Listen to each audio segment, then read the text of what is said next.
One thing I have to say is I will be sad when they open the streets back up and shut down the outdoor dining. It's nice to just be able to walk down the street.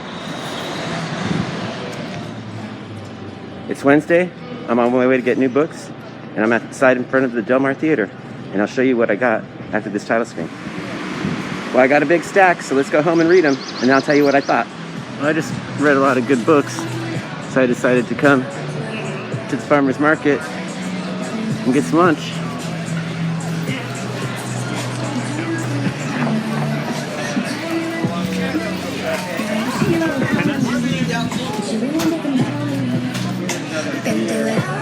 I got fish and chips, so now I'm waiting for them.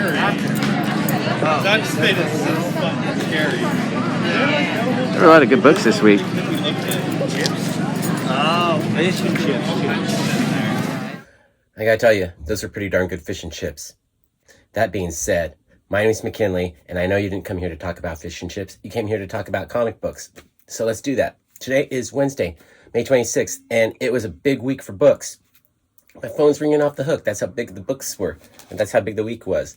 I got a big stack, and today we're going to talk about the best cover from that big stack, and we're going to talk about the best reads, my 3 favorite reads of the week.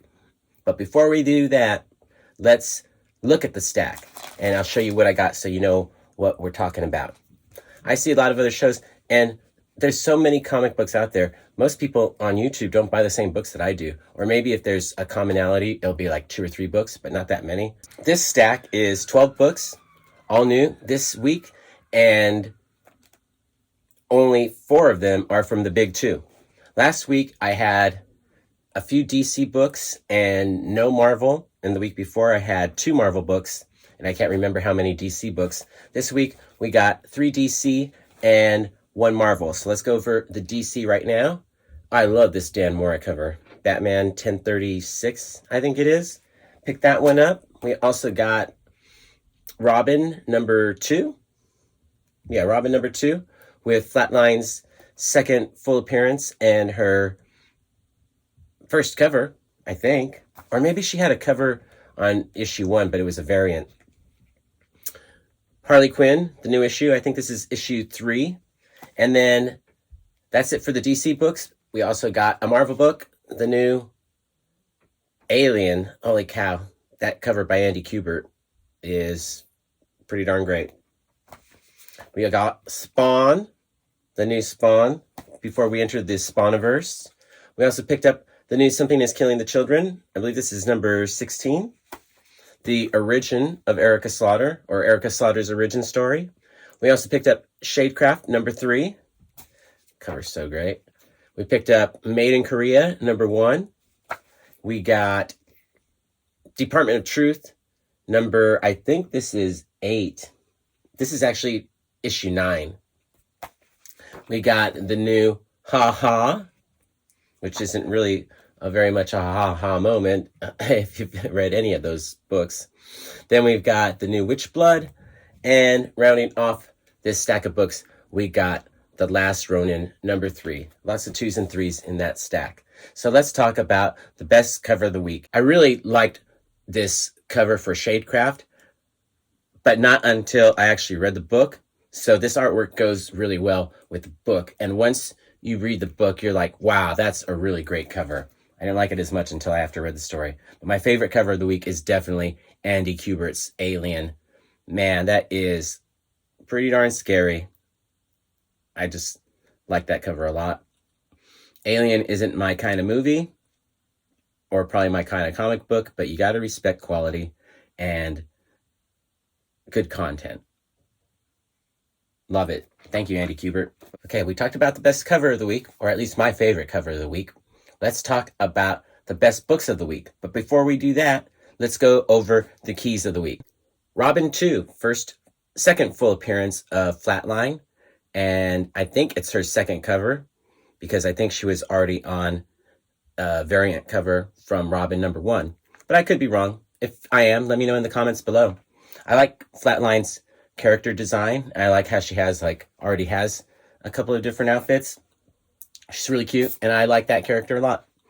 Our next key of the week is Batman 1036, and the first appearance of the new Lady Clayface.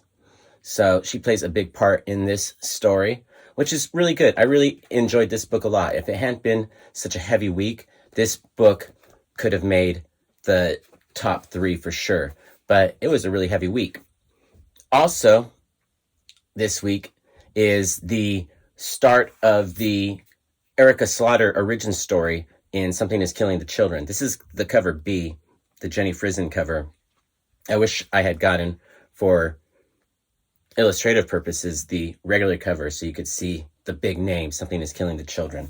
So those are the 3 main keys this week. The First Lady Clayface, the second full appearance of Flatline, and the Erica Slaughter origin story.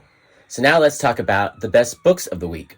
Now, before I talk about my favorite 3 books this week, I want to give a special mention to Made in Korea by Jeremy Holt and George Shaw and Adam Wollett.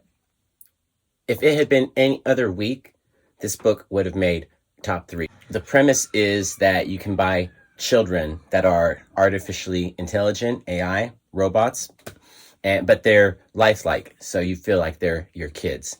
And it's a really good story, but there is also a 3-page B story at the back that is along the same lines, and so it takes just a particular incident. It's just a story within the story, and it was a wordless story. Honestly, I like the wordless 3-page story better than the main story, but the main story was pretty darn good. And like I said, if it had been any other week, this definitely would have made top 3.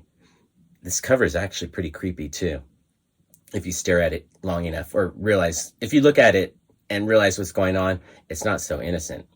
So it was a really good week for books. And like I said, Made in Korea could have made my top 3 if it had been any other week.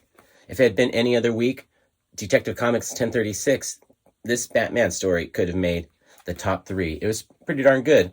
And even this Haha story, number 5, I think it's number 5, even this one could have made top 3.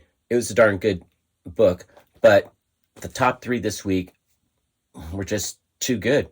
So let's look at what those top 3 are. So coming in at number 3 this week is Shadecraft, number 3. Zadie, I'm all about Team Zadie, and this story just keeps getting better with each issue, and I keep wanting to know where it's going to go next. It's excellently written, very well paced. Joe Henderson has created a really great book, and I love the writing. There's just the right amount of words, and they're all in the right place. A lot of books, sometimes it's the right amount of words, but they mix the words up and it doesn't read as well as if they had been arranged in the right place. And that's what I like about Shadecraft. All the words are in the right place, and there's not too many of them. Just enough. This is a great book, and I'm so happy to see it at number 3. If it had been a lighter week, it would have probably made number 1. Coming in at number 2 this week is Something is Killing the Children, number 16. I'm sure all of you are all Team Erica, so there's probably no need for me to go on about how good this book is, or how, yeah, that's right, how good this book is. It's a new story arc, and now we get to see the origins of Erica Slaughter, and it's good. I saw on another channel somebody complained that when they have that spread and it says Something is Killing the Children over the 2 pages, you wish that was just more content, because the story's so darn good. And it's totally true. It's a waste of space. I want more Erica. So if it had been a lighter week, that would have been my number 1 book. But holy cow. Number 1, I think you already know what it is. It's last week we had a great masterpiece, Ed Piskor's Red Room, number 1. Brilliant book, and just so much quality content. This week, our number 1 is no different. The Last Ronin, number 3. This is a great story, and the artwork is awesome. The pacing is great. I just want to fall into this world of The Last Ronin and never get out until we get to the end. It's going to take a million years until we reach the final conclusion to this story, because there's still 2 more issues to go. But I'm excited for it. I really enjoyed this book a lot. It's another masterpiece on the same level as Ed Piskor's Red Room.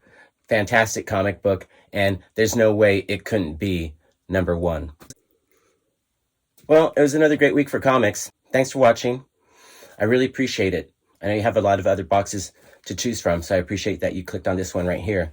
Please like, share, subscribe, do all that YouTubey goodness that makes YouTube YouTube. You know, I really appreciate that. Thanks for watching. Peace, love, Bunny, and Bear.